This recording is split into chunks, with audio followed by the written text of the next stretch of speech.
PSL में पेशावर ज़ल्मी ने ना अबे बाबर आजम की टीम ने दोस्तों 2 मैचेस खेले हैं और दोनों मैचेस हारे हैं। और दोनों मैचेस हारने के बाद अभी कोई अच्छी खबर आ नहीं रही थी, लेकिन अचानक से ना लगता है ऊपर वाले को कुछ रहम आया है पेशावर ज़ल्मी के ऊपर, बाबर आजम की टीम के ऊपर। तो अब उनके पास एक अच्छी खबर आ गई है कि उनके एक बड़े मेन किस्म के बॉलर वो आ रहे हैं पेशावर ज़ल्मी को ज्वाइन करने। नवीनुल हक की बात हो रही है। अच्छा, नवीनुल हक का ना सही एक वो the curious case of Benjamin button था, एक the curious case of Naveenul हक बना हुआ है। नवीनुल हक पीएसएल स्टार्ट होने से पहले इनके बारे में खबरें आई थी कि भैया ये पीएसएल में नहीं होगा, इसकी तो नेशनल ड्यूटीज़ हैं, ये गया इसका ये पूरा सीज़न नहीं होगा अवेलेबल। अच्छा, वो खबरें आई। अब आउट ऑफ नोवेयर एकदम से नवीनुल हक ने जनाब अपने इंस्टाग्राम के ऊपर स्टेटस लगाया कि Peshawar Zalmi I am coming. अब पेशावर ज़ल्मी का ना उसको डेफिनेटली एज मिलेगा और ठीक ठाक किस्म का एज मिलेगा, क्योंकि नवीन जो है ना, नवीन बड़ा जिसे कहते हैं ना श्रूड किस्म का बॉलर है। ये अफगानिस्तान की नेशनल साइड में खेलते हैं, प्लस ये पूरी दुनिया में लीग क्रिकेट खेलते हैं, ये आईपीएल भी खेलते हैं। तो इनका ना जिसे कहते हैं ना नवीन का T20 इंटरनेशनल क्रिकेट हो गई, T20 लीग क्रिकेट हो गई, उसमें ठीक ठाक किस्म का एक्सपीरियंस है, ठीक ठाक किस्म का एक्सपोजर है और इनकी परफॉर्मेंसेज हैं बड़ी ज़बरदस्त किस्म की, जिसकी बेस के ऊपर इनको पेशावर ज़ल्मी ने अपने पास रखा हुआ था। अब अनफॉर्चुनेट था पहले तो कि यार ये इनके बारे में पता लगा कि ये नहीं अवेलेबल होंगे, लेकिन अब ये अवेलेबल हो गए हैं। और नवीनुल हक जिस किस्म के बॉलर हैं और जिस किस्म की ये विकेटें हैं, तो I am pretty much sure कि नवीनुल हक जो पेशावर ज़ल्मी की बॉलिंग है ना उसको स्ट्रेंथ देंगे। अभी at the moment Peshawar Zalmi की सिचुएशन ये है कि पेशावर ज़ल्मी में ना आपको सिर्फ बाबर आजम नज़र आ रहा है और बाबर आजम के अलावा आपको बाकी 11 में कुछ नज़र नहीं आ रहा। ना बैटिंग चल रही है भाई बाबर आजम के अलावा, और बॉलिंग तो बिल्कुल नहीं चल रही। ये पेशावर ज़ल्मी का इस पर्टिकुलर टाइम में ये प्रॉब्लम हुआ है। वो जनाब कोयटा ग्लैडिएटर से भी हार चुके हैं, प्लस वो दूसरा मैच हारे हैं मुल्तान कराची किंग्स के अगेंस्ट। अच्छा जना, ये जो पेशावर ज़ल्मी पहला मैच हारा है उसमें अगर ये थोड़ी सी कैलकुलेशन और कर लेते, 206 किया था कोयटा ग्लैडिएटर्स ने पहले बैटिंग करते हुए।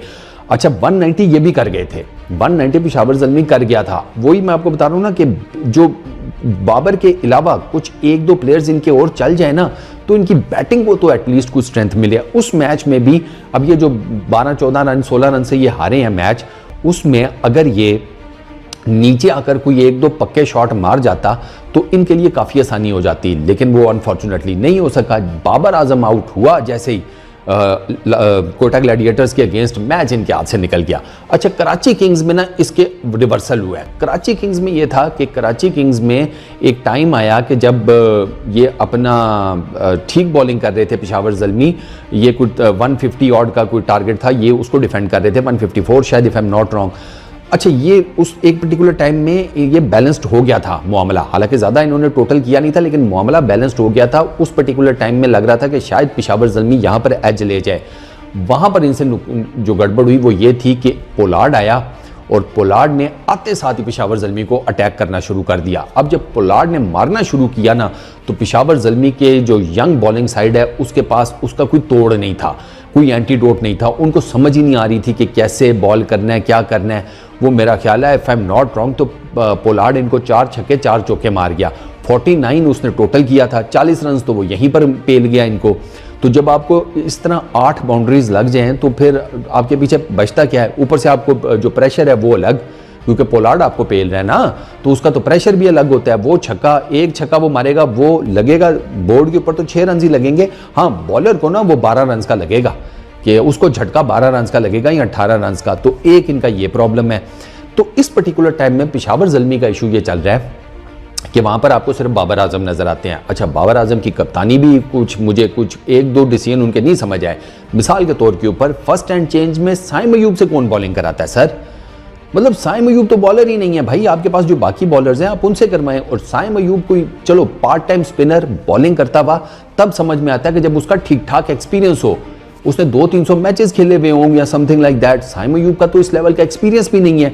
तो बाबर आजम का साइम अयूब से 3 ओवर्स करवाने वाला जो हिसाब किताब था वो बिल्कुल मेरी समझ में नहीं आया कि यार क्यों है, और ये बाबर आजम को ये क्यों क्या करना पड़ा। इससे तो बेहतर था बाबर आजम खुद आ जाता, क्योंकि बाबर आजम के पास ये एक्सपीरियंस है कि शायद जो साइम को कुट पड़ी है उससे कम ही मेरा ख्याल है बाबर आजम कुट खाता।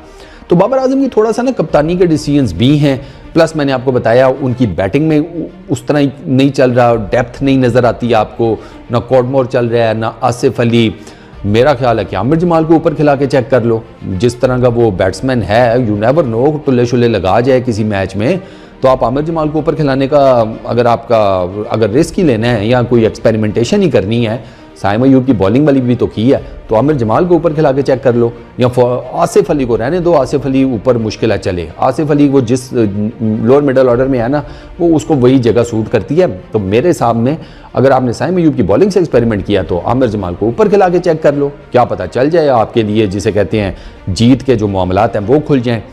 एट द मोमेंट सबसे नीचे हैं टेबल पे, मैं बॉटम पे, पेशावर ज़ल्मी सबसे नीचे है 6 टीम्स में, 2 मैच खेले हैं, दोनों हारे हैं। तो अब नवीन के आने से कितना इम्पैक्ट बनता है ये अब डिपेंड करता है कि नवीन जब ज्वाइन करेंगे, जब खेलना शुरू करते हैं, तो डेफिनेटली इम्पैक्ट इस लेवल तक तो पड़ेगा कि एक इंटरनेशनल बॉलर ने आकर आपकी टीम को ज्वाइन कर लिया, अब उसका एक्सपीरियंस है, एक्सपोजर है, विकटें शिकटें भी ली हुई हैं, पूरी दुनिया में लीग क्रिकेट खेली हुई है, तो समझ बूझ भी है कि यार किस तरह बॉलिंग करनी है, वेरिएशन किस तरीके से करने हैं एंड ऑल दैट स्टफ, वो तो आपके पास एक प्लस आ गया। अब नवीन चलता है नहीं चलता, किस किस्म की बॉलिंग करता है, प्लस उसका बॉलिंग कम्बिनेशन बाकी टीम में से किसी के साथ इंडिविजुअली बनता है या पूरी टीम के साथ बन पाता है, ये बहुत ज़्यादा सवाल है और ये आपको ग्राउंड में इन सारे सवालों के जवाब मिलेंगे। इस तरह जितना मर्जी बोल बच्चन बोल लो, यू नेवर नो कि भाई अगले दिन ग्राउंड में क्या होगा। तो बस अब देखते हैं नवीन के आने से पेशावर ज़ल्मी के, जिसे कहते हैं, नसीब जागते हैं या नहीं। इस वीडियो में इतनी, अपना बहुत ख्याल रखिएगा, नेक्स्ट वीडियो में मुलाकात होगी, पीस आउट।